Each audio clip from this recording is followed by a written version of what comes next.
நான் எப்ப கால் பண்ணாலும் நீ அட்டெண்ட் பண்றதுக்கு ரெடியா இரு. இன்டர்வியூல கேக்குற क्वेश्चंस நான் அப்படியே உன்கிட்ட கேக்குறேன். நீ ஆன்சர் பண்ணு, மத்ததெல்லாம் நான் பாத்துக்கறேன். சரிங்க மேடம், சரிங்க மேடம். சரி.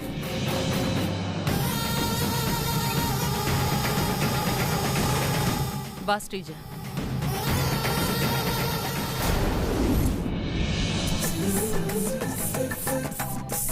டேஞ்சரஸ். ஏப்ரல் மே இல்லை, பசுமை இல்லை, காஞ்சு போச்சுடா இந்த ஊரு பிடிக்கலே உலகம். ஹாய் மல்லிகா, இன்னைக்கு என்ன தலை குளிச்சியா? செருப்பு ஒத்த செருப்பு சைஸ் நம்பர் 7 நான் பார்த்துட்டேன். ஜஸ்ட் ஃபன்மா. நான் உன் பிரதர் மாதிரி. பிரதர்னு சொன்ன உடனே ஸ்மைல் பாத்தியா? Hi, how are you? ஆடை படம் பார்த்துட்டீங்களா நீங்க? பார்க்கல. ஆடை பார்க்கலையா? இல்ல. ஓ, என்னோட மொபைல்ல வேணா இருக்கு. ஆடை காட்டட்டுமா? வேண்டாம். வேணாமா? மேடம் வராங்க, அவங்க கிட்டே சொல்லுங்களேன். இந்த ஃபைல் மேடம் சொல்லியா? நீங்க வருவீங்கன்னு தெரிஞ்சு கரெக்டா அந்த ஃபைல் எடுத்து கையில வச்சிருக்கேன் மேடம். நான் இன்னைக்கு சைன் பண்றதுக்கு எதுவும் இல்லையே. Correct madam. மறந்து போய் நீங்க சைன் பண்ணிட கூடாது. அந்த ஃபைலை பத்திரமா எடுத்து வச்சிருக்கேன் மேடம். இப்படி வளரிக்கிட்டே இரு, உருப்படுற வழிய பார்க்காத. என்னையா நீ? வீரபாகு மேடம், பிரபு எப்ப வரேன்னு சொன்னாரா? ஃபோன் பண்ணாரு மேடம். ஆன் தி வே. இன்னும் ஒரு 10 மினிட்ஸ்ல வந்துருவாரு. Okay right. பிரீத்தி, ஸ்ரீஜா, இத பாருங்க, நீங்க 2 பேருமே இன்டர்வியூ ரூம்ல இருங்க. ஆனா எந்த காரணத்தை கொண்டும் நீங்க யாரு என்ன ஏதுன்னு சொல்லக்கூடாது. Okay? Good. All the best. Yes madam. Sreeja. Preethi வா. இந்தா இத மாட்டிக்கோ. நான் பேசுறது கேக்குதா? கேக்குது மேடம். சரி, அப்போ பிரபு சார் வந்து உங்ககிட்ட என்ன क्वेश्चन கேட்டாலும் அத அப்படியே ரிப்பீட் பண்ணு. சரிங்க மேடம், ரிப்பீட் பண்றேன். நானும் இன்டர்வியூ நடக்கிற கேபினுக்கு வெளியில தான் இருப்பேன். நீ எதுக்கும் பயப்பட வேண்டாம். நமக்கு இருக்கிற ஒரே வழி இந்த ப்ளூடூத் மட்டும்தான். இத வச்சு மட்டும்தான் நாம பிரபு சாரை ஏமாத்தி பாஸ் பண்ண முடியும். வா.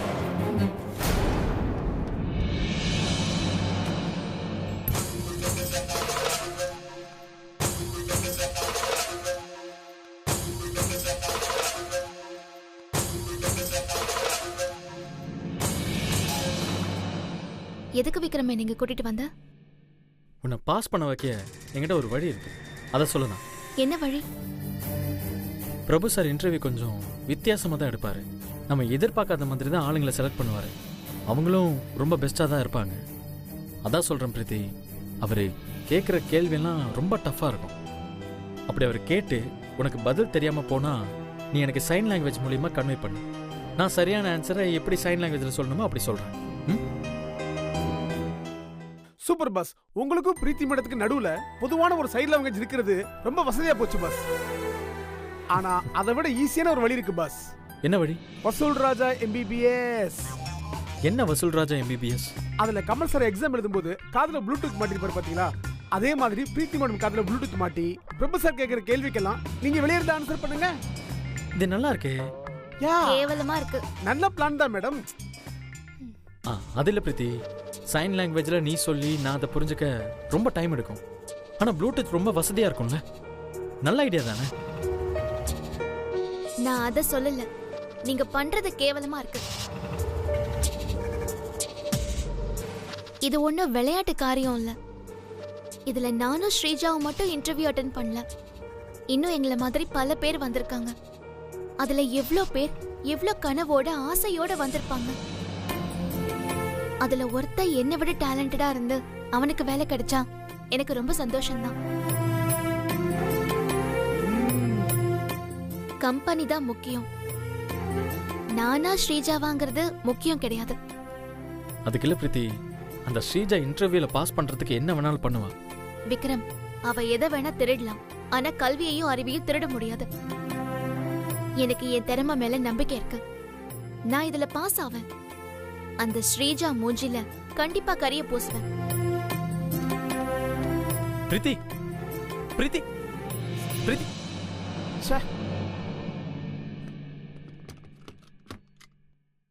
என்ன பாஸ், அவங்க பாஸ் பண்றதுக்கு இவ்வளவு ஈஸியான வழி கொடுத்தும் வேணான்ட்டு போறாங்களே பாஸ்.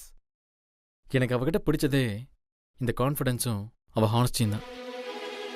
அவன் நினைச்சிருந்தா எப்போவோ நாங்கள் கல்யாணம் பண்ணியிருப்போம். ஆனால் பாட்டி சொல்லணும், அவங்க சம்மதம் வேணும்னு காத்துக்கிட்டு இருக்கா.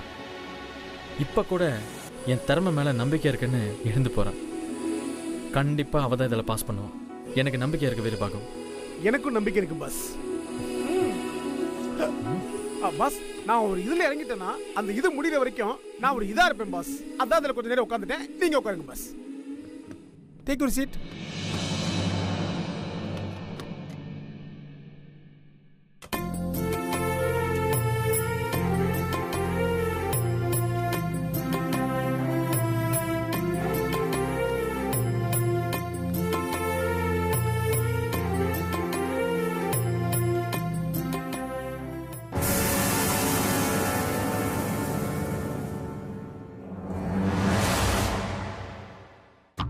எக்ஸ்கியூஸ் மீ, எனக்கு ஒரு டவுட் கிளியர் பண்ண முடியுமா? சொல்லுங்க. பெரிய டவுட்லாம் இல்ல, சின்ன டவுட் தான். இந்த மாவீரன் நெப்போலியன் இருக்கார்ல, நெப்போலியன், அவர் குதிரை பேர் என்ன? நீ சொல்லு. சரி, அதை விடுங்க. இப்போ நான் இன்னொரு கேள்வி கேட்கிறேன், அதுக்கு சரியா சொல்றீங்களா? மாவீரன் நெப்போலியன் தன்னோட பொண்டாட்டி பேரை குதிரைக்கு வச்சாரா, இல்ல குதிரை பேரை பொண்டாட்டிக்கு வச்சாரா? இதுக்கு ஏன் இந்த முறை முறைக்கிறீங்க? ஏங்க, இங்க இன்டர்வியூ எல்லாம் முறைப்படி தானே நடக்கும்? ப்ரோ, இந்த இன்டர்வியூலாம் சும்மா கண் தொடைப்பு ப்ரோ. மினிஸ்டரோட ரெக்கமெண்ட் இருந்தால் மட்டும்தான் இங்கே வேலைக்கு சேர முடியும். அப்படியா பாஸ்? ஆமாம் பாஸ், எனக்கு எல்லாம் தெரியும். உங்களுக்கு என்னங்க தெரியும்? இந்த கம்பெனி யாருன்னு தெரியுமா? இங்க யாரோ ரெக்கமெண்டேஷன்ல வரல. இங்க இருக்கிற 10 பேர்ல ஒருத்தவங்க தான் இந்த இன்டர்வியூல செலக்ட் ஆக போறாங்க. அதுல நாமளா ஒருத்தரா இருக்கணும்னு ஏன் நினைக்க மாட்டேங்கிறீங்க? நீங்க தேவையில்லாம உங்க அவநம்பிக்கைய அவர் மேல திணிச்சு அவரோட கான்ஃபிடென்ட்டை குறைச்சிடாதீங்க. அது ரொம்ப தப்புங்க. சாரிங்க. எங்க கேள்வினா ரொம்ப கஷ்டமா இருக்குமா? நான் எதுவுமே ப்ரிப்பேர் பண்ணலங்க. என்ன கேட்பாங்கன்னு நினைச்சாலே ரொம்ப பயமா இருக்குங்க. ப்ரிப்பேர் பண்ணாம எதுக்கு வரீங்க? இல்லைங்க, தெரியும், ஆனா கொஞ்சம் பயமா இருக்கு. பயமா இருந்தா எந்திரிச்சு போங்க. எதுக்கு டைம் வேஸ்ட் பண்ணிட்டு இருக்கீங்க? அதுவும் சரிதாங்க, நான் போறது தான் பெஸ்ட். எக்ஸ்கியூஸ் மீ, உட்காருங்க. உங்க பேர் என்ன? கார்த்தி. இது பாருங்க கார்த்திக், நீங்க ஸ்கூல்ல படிச்சது, காலேஜ்ல படிச்சது எதுவும் முக்கியம் இல்ல. இப்ப நீங்க அட்டெண்ட் பண்ண போற இந்த இன்டர்வியூ, இந்த 2 மணி நேரம் தான் உங்க லைஃபை டிசைட் பண்ண போறது. நீங்க காலையில வீட்ல இருந்து கிளம்பும் போது இந்த இன்டர்வியூவை அட்டெண்ட் பண்ணி எப்படியாவது வேலையை வாங்கிடலான்னு வந்திருப்பீங்க. இப்போ இவ்ளோ தூரம் வந்துட்டு வேண்டான்னு போனா யார் மேல தப்பு? என் மேலதாங்க தப்பு. முதல்ல கை கொடுங்க. இப்போ உங்க நடுக்கம் போயிடுச்சு. கான்ஃபிடென்ட்டா இருங்க. சரிங்க. இந்த கான்ஃபிடன்ஸ் தான் உங்களுக்கு வெற்றியை தேடி தரும். சும்மா ட்ரை பண்ணுங்க, வொர்க் அவுட் ஆனா ஜாப் கிடைக்கும். இல்லனா எப்படி இன்டர்வியூ அட்டெண்ட் பண்ணனும்னு ஒரு எக்ஸ்பீரியன்ஸாவது கிடைக்கும்ல. இந்த எக்ஸ்பீரியன்ஸ் நெக்ஸ்ட் இன்டர்வியூக்கு யூஸ் ஆகும். சரியா? சரி, ஓகேங்க.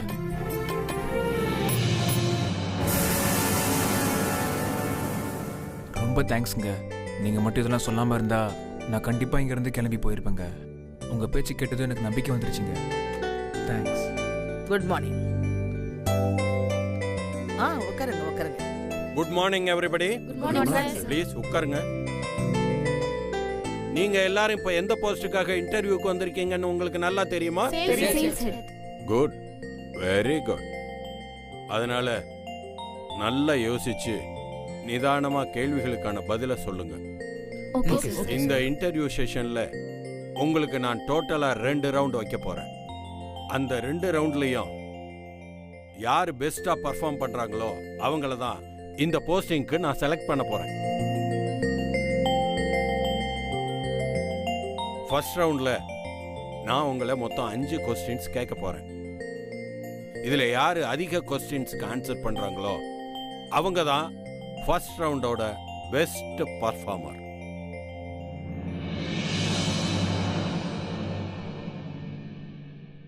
ஸ்டார்ட் பண்ணலாமா? பண்ணலாம் சார். 1948ல பிறந்து 10 வருஷத்துக்கு மேல இந்தியன் ஆர்மியில சர்வீஸ் பண்ண ஒரு நபர் இப்போ 2019ல தன்னோட 17வது பிறந்த நாளை செலிப்ரேட் பண்ணார். அது என்ன தெரியுமா?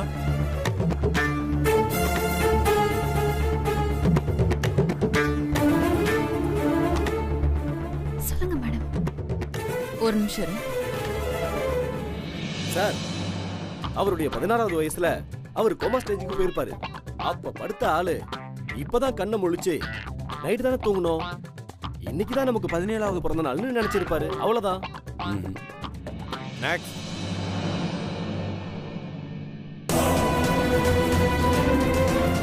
சந்தோஷ், சொல்லுங்க மேடம். 1948ல பிறந்து 10 வருஷத்துக்கு மேல இந்தியன் ஆர்மில சர்வீஸ் பண்ண ஒருத்தர் இப்போ அவரோட 17வது பிறந்த நாளை கொண்டாடிக்கிட்டு இருக்காரு. மேடம், அவர் பிறந்தது லீப் இயர்ல மேடம். February 29 தான் அவர் பிறந்திருக்காரு. February 29ன்றது 4 வருஷத்துக்கு ஒரு தடவை தான் வரும். அப்போ அவர் 4 வருஷத்துக்கு ஒரு தடவை தான் பர்த்டேவை செலிப்ரேட் பண்ண முடியும். ஸ்ரீஜா, சொல்லுங்க மேடம். சார், அது லீப் இயர் சார். அவரு February 29 பிறந்திருக்காரு. அப்படின்னா 4 வருஷத்துக்கு ஒரு வாட்டி தான் அவரால் பிறந்த நாள் கொண்டாட முடியும். ஆக்சுவலா அவருக்கு வயசு 71 தான். அவர் லீப் இயர்ல பிறந்ததுனால அவர் தன்னோட 17வது பர்த்டேவை தான் செலிப்ரேட் பண்ணிட்டு இருக்காரு.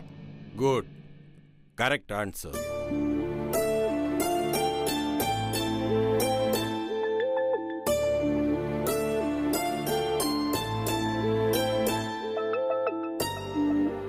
இப்போ ஒருத்தன் ஒரு பெரிய ஹாலுக்குள்ள இருக்கான்.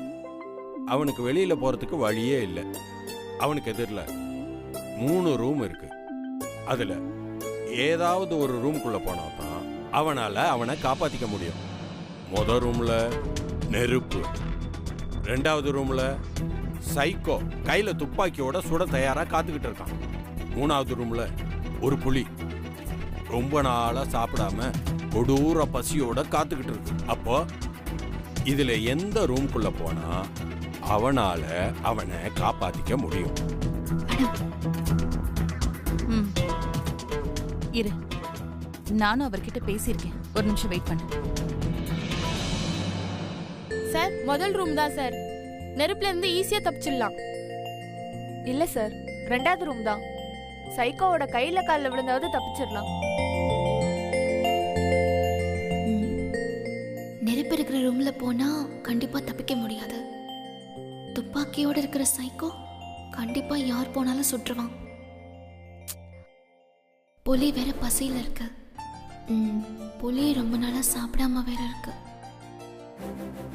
அதுக்கு பலம் இருக்காது. அதால எதிர்த்து போராடவும் முடியாது. அதனால புலி இருக்கிற ரூம் தான் சேஃப். ஸ்ரீஜா, புலி இருக்கிற ரூம்னு சொல்லு.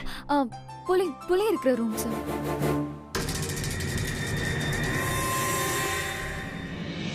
எப்படி சொல்ற? அந்த ரூம்ல தான் புலி பசியோட இருக்குமே. புலி பசியில தான் சார் இருக்கு. அது பல நாள் சாப்பிடாம இருக்கிறதுனால அதுக்கு பலம் கம்மியா தான் இருக்கும். நம்மள வேகமா தாக்க முடியாது. அதுகிட்ட சண்டை போட்டு ஈஸியா தப்பிச்சிடலாம். Well done, wonderful wonderful.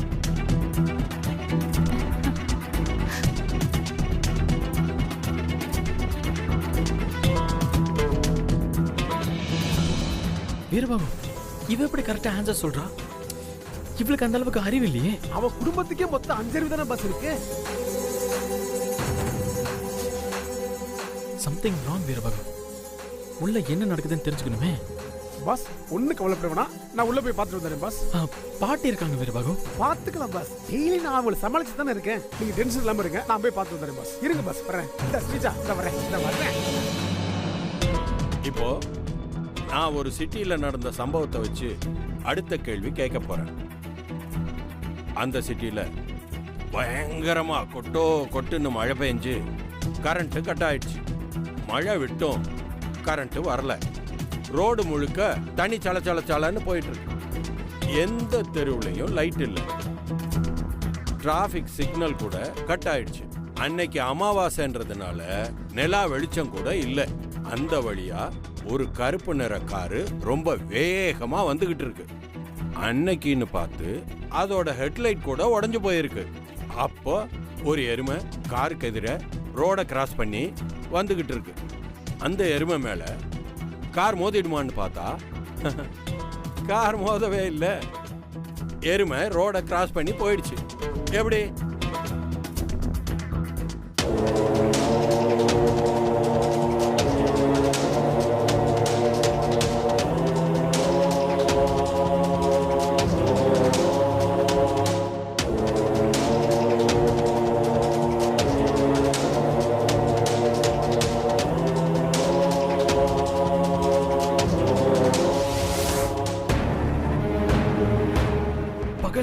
பகல்ல நடக்குது பிரீத்தி, சொல்லு.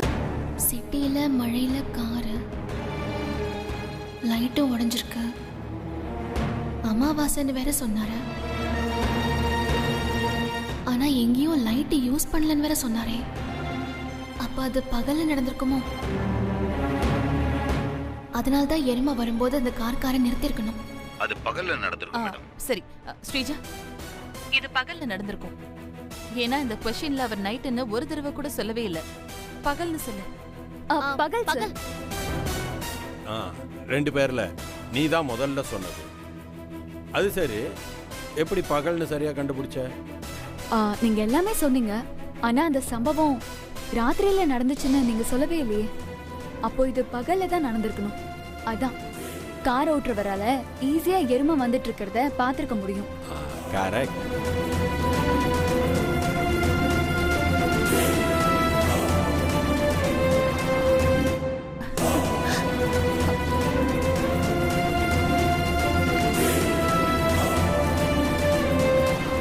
எப்படி கரெக்டா ஆன்சர் சொல்றான்.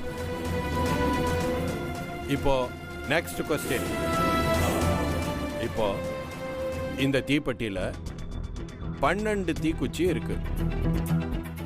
இதுல இருக்கிற 12 தீக்குச்சியில ஒரு தீக்குச்சிய தூக்கி வெளியில போட்டுட்டா மீதி இதுல 9 தீக்குச்சி தான் இருக்கணும். அது எப்படி அப்படின்றது மட்டும் தெரிஞ்சா அத பிராக்டிக்கலா இங்க வந்து ப்ரூஃப் பண்ணி காட்டுங்க யாராவது.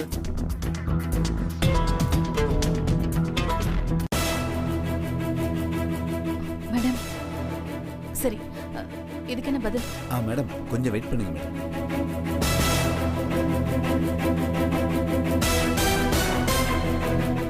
மேடம்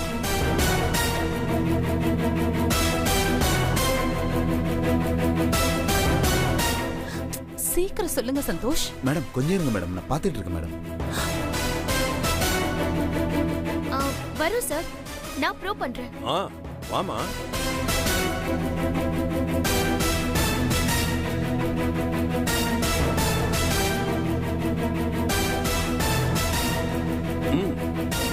இங்க பார்க்கலாம்.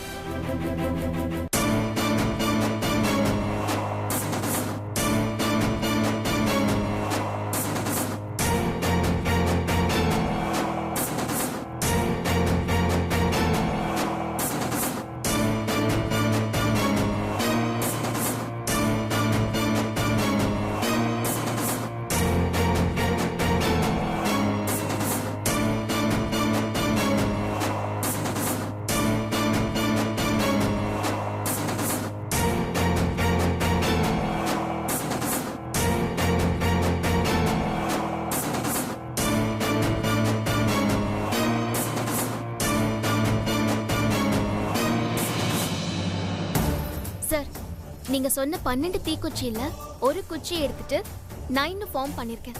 சரியா இருக்கா sir? Excellent. Well done, well done.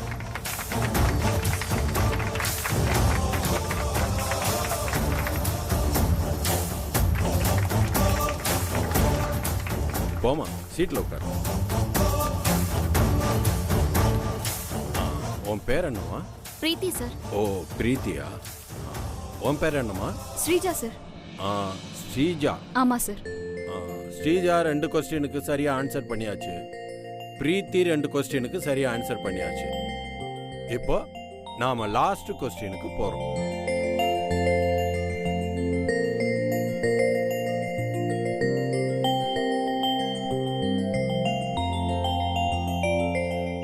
Next question. இது கெண்டா மீன், இது சுறா மீன், இது சாலமன் மீன். இந்த 3 மீனும் வெவ்வேறு வகையானது. இந்த 3 வகையான மீன்ல எது பெஸ்ட் மீன்?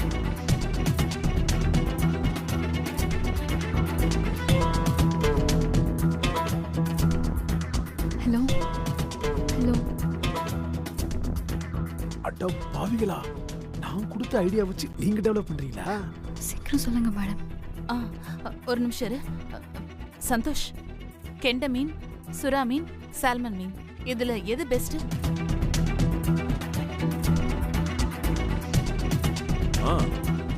யாருக்கு தெரியும்? பாஸ், ஸ்ரீஜாவோட காதுல ப்ளூடூத் வச்சு கேட்டுட்டு இருக்கா பாஸ். ஓஹோ, பாருங்க.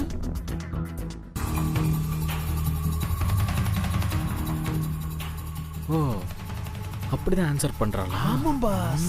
சரி வரேன்.